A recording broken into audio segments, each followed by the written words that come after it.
Salut tout le monde, c'est Sifek le streamer, j'espère que vous allez bien dans ton Sif épisode 2, cette fois-ci à la maison. On va parler du de l'année 2022. Comme vous l'avez peut-être vu, je vais le mettre sûrement sur un coin, je sais pas, on verra où. Mon top 3 des jeux de 2022, on va pas en reparler, je pense que je me suis suffisamment étalé soit en stream, n'hésitez pas à me suivre sur Twitch et sur les réseaux sociaux. Aujourd'hui, on va plutôt parler du stream en général, qu'est-ce qui s'est passé sur la chaîne. Premièrement, merci à tous et toutes pour votre soutien, c'était vraiment incroyable. Côté perso, c'est vrai que c'était un peu moins stylé avec des accidents dans la famille, avec des choses, des très mauvaises nouvelles. Grâce à votre soutien, on a pu franchir ces étapes, donc merci énormément. Je prends un petit peu mes notes parce que oui, c'est préparé.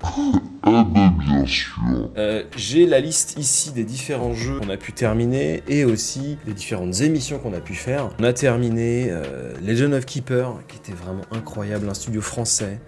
Donc n'hésitez pas à vous y intéresser, c'est vraiment incroyable. J'espère cette année pouvoir recevoir des membres du studio dans une RTC afin de pouvoir échanger avec eux. On a terminé Fury, je pensais pas que je le terminerais parce que je suis pas très doué dans le genre de jeu. Finalement c'est bien passé. Alors je sais plus s'il y a un mode de difficulté ou si on a mis le mode normal, je sais plus, je m'en rappelle plus. En tout cas, on l'a terminé. C'était vraiment une très bonne année. Il y a aussi des jeux malheureusement que j'ai pas terminé et qu'on va terminer cette année. C'est le cas de Yakuza Like a Dragon. On l'a commencé, on l'a pas terminé. On va le reprendre depuis le début parce que j'ai oublié ce qui se passe. Ça m'est un petit peu tombé des mains alors que pourtant j'ai trouvé ça super, mais j'avais d'autres jeux, je sais plus en fait exactement le contexte, mais on a arrêté. On va enfin jouer à un jeu Pokémon. Oui, on va jouer à Pokémon ici sur cette chaîne, on va jouer à Pokémon Let's Go Pikachu. Pourquoi Let's Go Pikachu? Je pense que c'est celui qui a le plus de chances de m'intéresser. Les autres, pas que je m'en fous, mais je pense que je suis un peu plus perméable à ce qui est devenu Pokémon, et celui-là il reste un petit peu comme à l'époque. Donc on va voir, ça fait peut-être un peu vieux con de dire ça. Mais... On a également terminé, je vois ici un Golden Sun, donc Golden Sun 2 aussi. On a arrêté Golden Sun 3 parce que bon voilà, c'était pas terrible. Et là c'était vraiment un temps fort de l'année avec Panda Tsuki. N'hésitez pas à aller suivre sa chaîne aussi. Lightning Returns, Final Fantasy XIII. Un grand cru. On a passé de nombreuses heures et de nombreux mois sur le jeu. On a lancé Memory Card, 12 épisodes cette année. J'espère bien évidemment qu'il y en aura plus à l'approche de cette nouvelle année 2023. Et également la RTC qui reprendra très bientôt. Premier épisode de cette nouvelle année, je l'annonce, avec Bella In-Game qui va nous parler de la danse.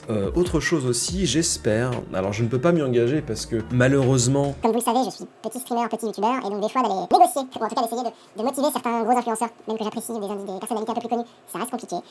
J'adorerais avoir Atomium, j'adorerais avoir Greg Hello, j'adorerais avoir Exerve, j'adorerais, si jamais vous pouvez les contacter pour leur dire que j'adorerais les recevoir dans une de mes émissions, ce serait un honneur pour moi. J'espère au plus profond de moi avoir la chance de refaire une RTC en Corée du Sud. Ça pareil, je ne garantis rien, mais promis, je vais essayer de faire en sorte d'avoir des personnes à interviewer, que ça puisse être très intéressant. J'aimerais remercier, j'allais dire personne en particulier, c'est faux, puisque c'est les gens qui me suivent, pour rendre un peu tout ça possible. Si j'ai pu acheter du matériel cette année, que ce soit le micro-cravate, pouvoir faire des nouvelles émissions, c'est parce que toutes les semaines, j'ai de la motivation qui vient de votre part, qu'elle soit pécuniaire, ou vos gentils mots, ou alors vos blagues qui font toujours passer un bon moment, ça fait toujours plaisir.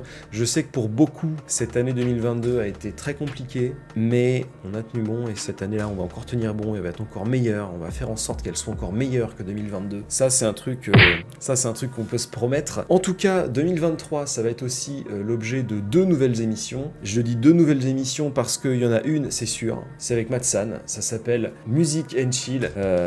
On va faire donc le Matfek, ce sera le petit nom, le Matfek Music and Chill. On va parler de musique, que ce soit rock, que ce soit metal, que ce soit électro. On sera avec Matsan, ça va être des formats courts. Et aussi une autre que j'adorerais faire, alors ça s'appelle Ça va être une émission sur le speedrun ou sur les super plays. J'espère avoir Zato avec moi, j'espère au plus profond de mon cœur que Zato sera disponible pour pouvoir faire cette émission avec moi. Normalement le premier épisode, ce sera avec Seth sur du Elden Ring. J'espère que ça vous plaira. Pas de date malheureusement pour celle-ci. En tout cas, l'objectif de 2023 c'est de jouer à de nouveaux jeux. Comme vous avez vu aussi, c'est un petit peu décousu et je m'en excuse. On a eu une nouvelle émission YouTube aussi qui s'appelle Backlog Infinity dans laquelle je joue à tous les jeux de ma backlog pour savoir ce qu'ils valent et peut-être aussi vous donner un petit avis. Si ça me plaît, on y jouera en stream. Si ça me plaît un petit peu, comme par exemple avec The Labyrinth from Dusk, je sais plus comment ça s'appelle exactement, bah j'y joue un petit peu offline. Donc c'est cool. Et j'espère que ça vous plaira. D'ici là, prenez soin de vous, c'est très important. Et à très vite. Bye bye.